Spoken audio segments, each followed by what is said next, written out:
যারা ধর্মের নামে, জাতের নামে, ভাষার নামে, অন্নদা শঙ্করের ভাষায় যে ধেড়ে খোকারা ভারত ভেঙে ভাগ করতে চাইছে, আমরা রবি ঠাকুরের মাটি থেকে গোটা দেশের মানুষের কাছে বার্তা দিতে চাই, সচেতন করতে চাই।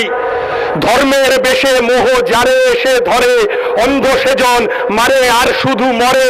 পদ্ম পাতার তলায় পদ্ম ফুল দেখতে সুন্দর হয়, পদ্ম পাতার তলায় সাপ লুকিয়ে থাকে, ওই ফাঁদে পা দেবেন না।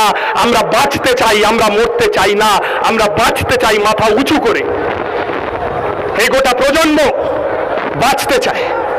এই বাঁচার লড়াই দীর্ঘজীবী হবে। আজ থেকে আমরা তারুণ্যের উদ্দীপনা, যৌবনের এই ব্রিগেড, আমরা নতুন ভোরের সূর্যোদয়ের বার্তা নিয়ে আমরা ফিরব পাড়ায় পাড়ায়, মহল্লায়, স্কুলে, কলেজে। আমি শেষ করব সেই মানুষটিকে শতবর্ষে স্মরণ করে।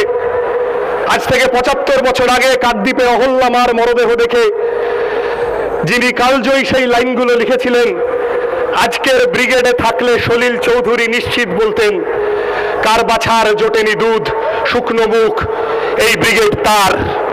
কার ঘরে জ্বলেনি দ্বীপ চির আধার, এই ব্রিগেড তার। খেতে কিষান, কলে মজুর, নওজওয়ান, এই ব্রিগেড তার। এই মিছিল সব হারার, সব পাওয়ার এই মিছিল। হও শামিল, হও শামিল, হও শামিল। নমস্কার।